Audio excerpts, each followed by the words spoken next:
बस्तर के अधिकांश निवासियों की आजीविका चूंकि वन पर आधारित थी, वन से प्राप्त वस्तुओं से ही वे जीवन यापन करते थे, उन पर एकाधिकार था। पर बैद्यनाथ पंडा ने ऐसी नीति अपनाई जिसके कारण उनका वह अधिकार भी सीमित हो गया। वे अपनी आवश्यकताओं की छोटी छोटी चीजों के लिए भी तरसने लग गए। दातौन पत्तियां तक उन्हें सरकारी अनुमति लेकर लेनी पड़ती थी।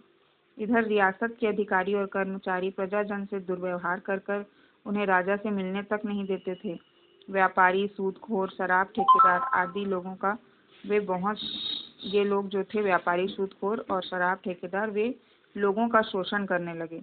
यह सब दीवान बैद्यनाथ पंडा की नीतियों और आदिवासियों के भोलेपन के कारण हो रहा था। धीरे धीरे जनता में असंतोष फैलने लगा। 1909 में जनता ने लाल कालेंद्र सिंह और रानी सुवर्ण कुंवर के साथ एक सम्मेलन किया। वे हजारों की संख्या में इंद्रावती नदी के तट पर एकत्रित हुए। उनके हाथों में धनुष, बाण, भाले और फरसे थे। सभी ने इस सम्मेलन में यह संकल्प लिया कि वे दीवान बैद्यनाथ पंडा और अंग्रेजों के दमन और अत्याचार के विरुद्ध संघर्ष कर उन्हें जड़ से उखाड़ फेंकेंगे। इस सम्मेलन में सर्वसम्मति से एक उत्साही युवक जिसका नाम गुंडाधुर था, वह नेता चुना गया। वह चूंकि नेतानार गांव का ही रहने वाला था और वह निडर, सत्यवादी, साहसी व्यक्ति था, तो आदिवासियों के स्वाभिमान की रक्षा के लिए किसी से भी टक्कर लेने की क्षमता और साहस उसके अंदर थी, इसलिए उसे नेतृत्व का काम दिया गया। गुंडाधुर ने नेतृत्व संभालते ही विद्रोह के कार्यक्रम की रूपरेखा बना ली और इस विद्रोह को स्थानीय बोली में भूमकाल नाम दिया गया।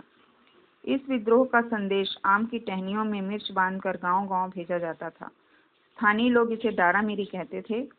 गांव-गांव में लोग इस डारामिरी का बड़े उत्साह से स्वागत करते थे।